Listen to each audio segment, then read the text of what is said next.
Zombies make marvelous antagonists. They're plodding, dark parodies of society's short-sightedness. They're plentiful and emotionless eaters of flesh, which makes them the perfect cannon fodder for action films and Twitch shooters. Their wasted visages serve the purposes of both horror and humor with equal effectiveness. They've been a part of the video game landscape for decades. So long, they've carved out their own subgenre. The still shambling corpses of the damned have been important to some of gaming's most notable narratives and innovations. These are the 25 best zombie games of all time.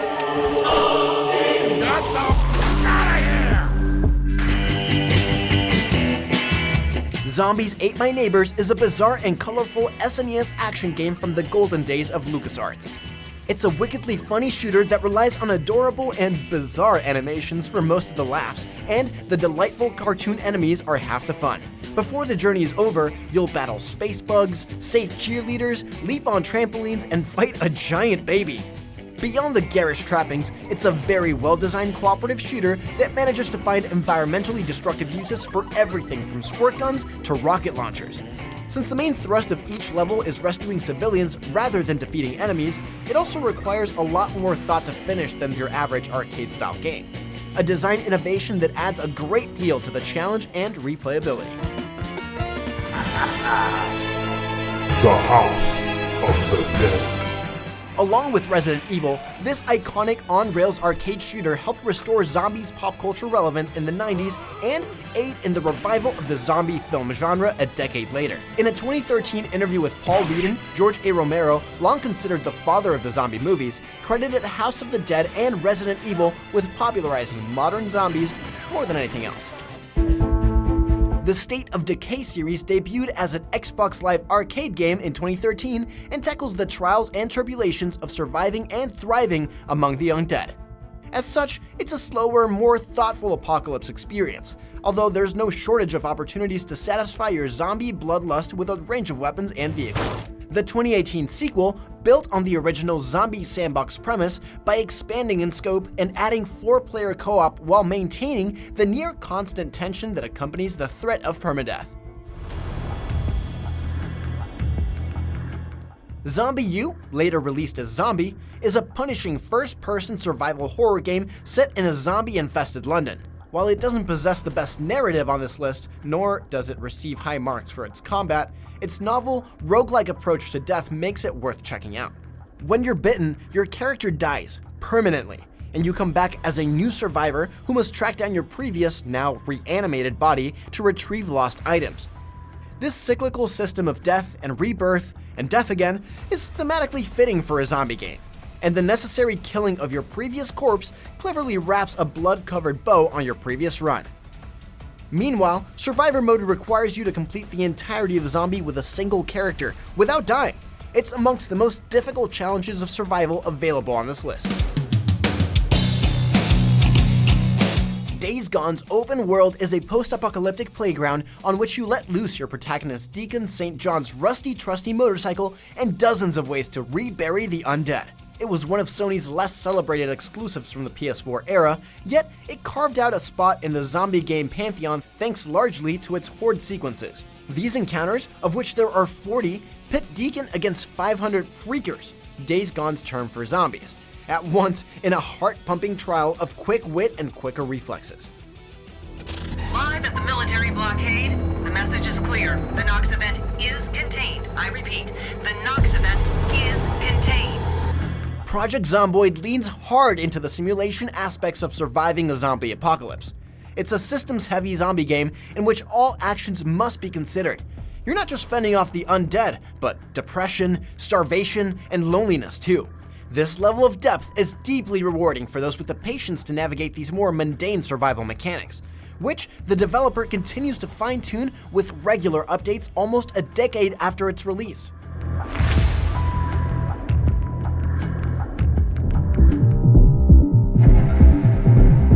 Developer Rebellion made a name for itself with the Sniper Elite series and its cringe-inducing X-ray kill cam, which lets players watch bullets rip through Nazis' insides in a super gross, super slow motion. With Zombie Army, it's the same idea, but the Nazis are zombies. Zombie Army brings the signature kill cam into an alternate World War II in which Nazis are raised from hell to chase the Allied troops out of Germany. The story lives up to its outrageous premise and is supported by fine-tuned sniping, gut-wrenching gore, and a killer soundtrack fitting of the finest 80s horror flicks. The survival genre owes a great debt to DayZ, which began its life as a mod for military simulator Arma 2. DayZ contrasted the surrealism of the zombie infestation with the hyper-realism of exposure, infection, hunger, and the degeneration of human nature in the face of disaster. You simply never knew whether the next person you met was out to help you or murder you. It's addictively captivating and exhilarating experience. Everything from Fortnite to Rust owes DayZ a tremendous debt for its willingness to throw unarmed players into a hostile land with their fellow humans to see what happens next. Turns out the zombies are rarely the real monsters.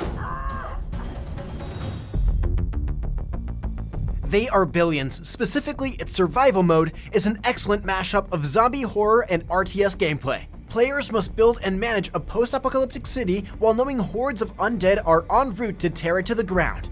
With an emphasis on defense, a necessity considering you'll face thousands of zombies at once, They Are Billions uniquely progresses from a city builder to a tense, often overwhelming game of survival.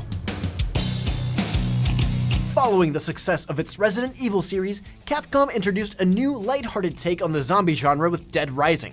Absent is the tense horror of Resident Evil, replaced by a fast-paced, campy zombie slaughterfest. Its biggest strength lies in its weapon variety. From instruments to condiments, the many casinos and stores within Dead Rising 2's Fortune City are stocked with countless ways for protagonist Chuck Green to lay the dead back to rest. Not to mention the ability to combine weapons, resulting in extraordinary feats of apocalyptic engineering such as the Freedom Bear.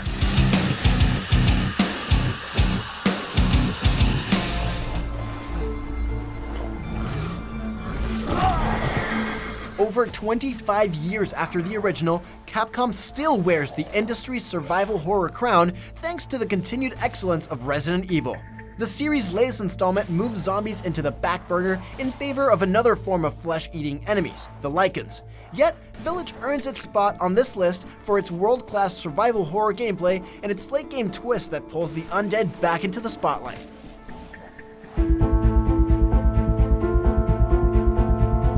Planescape is one of those games that you occasionally hear is really good, and then you look up one screenshot and go, nope, I'm never playing that, and walk away and your life is worse for it.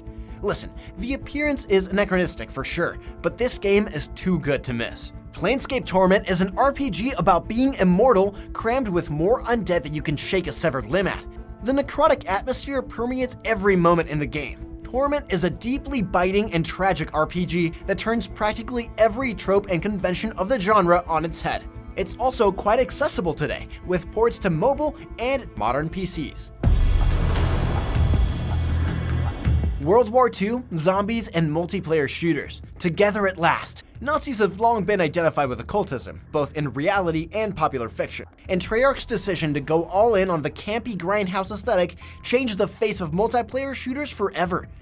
Zombies help lighten the mood in a series that was increasingly mired in its own self-importance, reminding players, critics, and creators that it's all a game.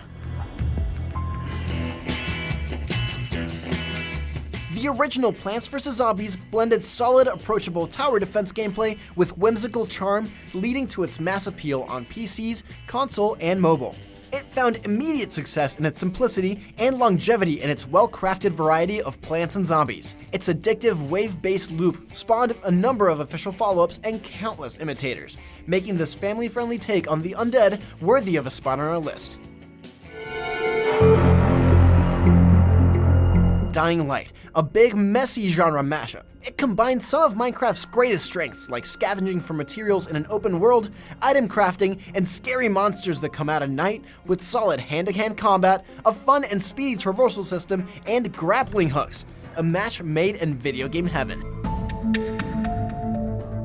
Pop culture's zombie renaissance of the 2000s culminated in the breakout success of The Walking Dead, which excelled at exploring the blurred lines of morality and humanity amidst constant threat and inescapable dread. The Walking Dead Saints and Sinners honors that exploration with moral flexibility in its decision-making, where right and wrong look awfully similar when viewed from different angles. And as a VR game, Saints and Sinners is easily one of the most immersive and therefore intense zombie experiences available. I think you'd better take a look at this. What is it? The original Resident Evil doesn't boast the scope of its sprawling sequel, but the tighter, almost claustrophobic design of the mansion works to heighten its horror. The constant threat of the fearsome double reanimated Crimson Heads in areas you've previously cleared fuels a compounding sense of dread that you're in continual zombie danger no matter how heavily armed you become.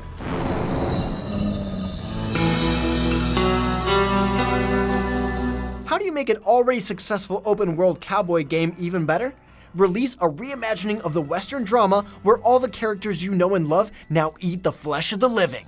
Undead Nightmare was pure zombie blasting bliss with a heavy dose of supernatural Armageddon to boot. Turns out, John Marston was born to slay the undead and ride the horses of the apocalypse. Undead Nightmare set the gold standard for single-player DLC, and years later remains a standout example of reimagined excellence.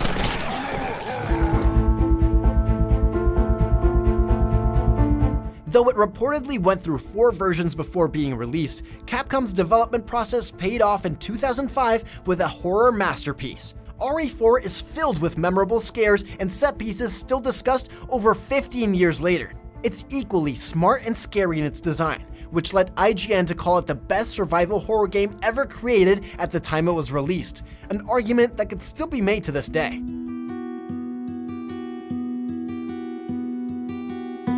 Yes, the clickers are technically big fungus people, but really, they're zombies. And yes, this is largely a game about throwing bottles and bricks at people, but who cares? It's scary, it's heartbreaking, it's infuriating, and it's beautiful.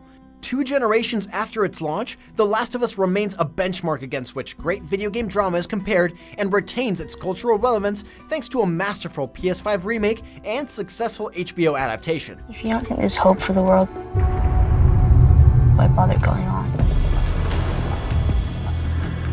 It's pretty obvious when you play Dead Space to look at it and go, yeah, it's almost like they decided to make Resident Evil 4 in space, which is exactly what we were doing. That quote from Dead Space designer Ben Wennett speaks to the type of survival horror game Dead Space was designed to be, and its spot on this list speaks to its success bringing that vision to fruition.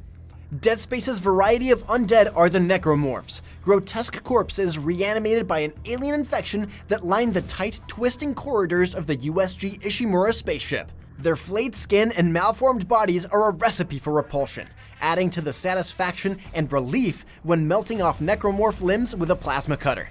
And never has that dismemberment been more visceral than in the essential Dead Space remake.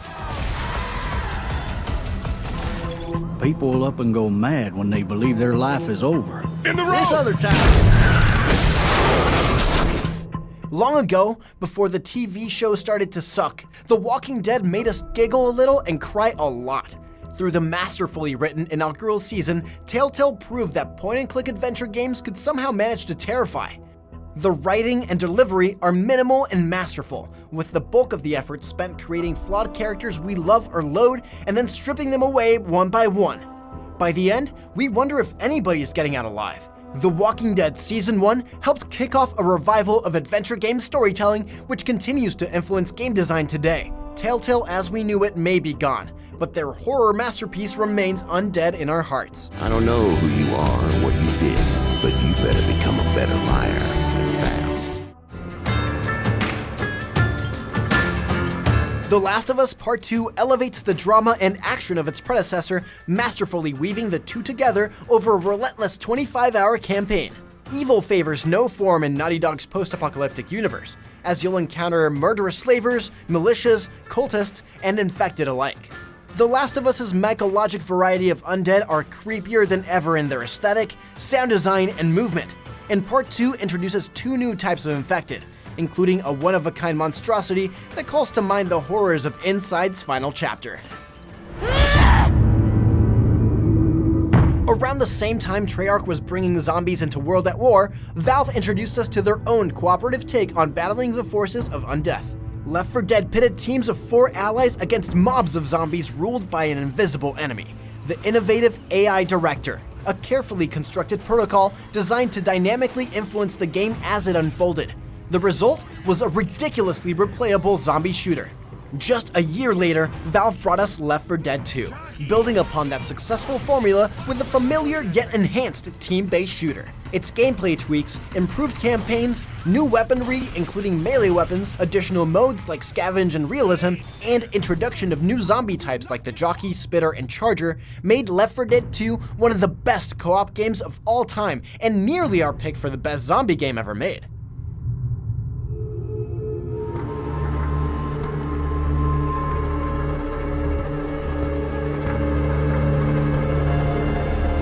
Resident Evil 2 is a triumph of survival horror, a sprawling, weirdly compelling epic that somehow managed to overcome its famously lackluster controls. And with all those control issues remedied in a 2019 remake, alongside vastly improved graphics and other various tweaks, RE2 has only gotten better with time. Don't shoot! Get down! RE2 allows you to experience a single terrifying night through the unique perspective of two victims, their occasionally overlapping paths, both snaking towards horrific discoveries in a city torn apart by an unleashed bioweapon. It's a tremendously moody and atmospheric game, with great pacing, a growing sense of dread, twisted monster design, frequent jump scares, and just enough resource scarcity to maintain a hum of tension throughout. Not good. Come on! What's your pick for the greatest zombie game of all time? Let us know in the comments, and be sure to check out more of IGN's best of lists.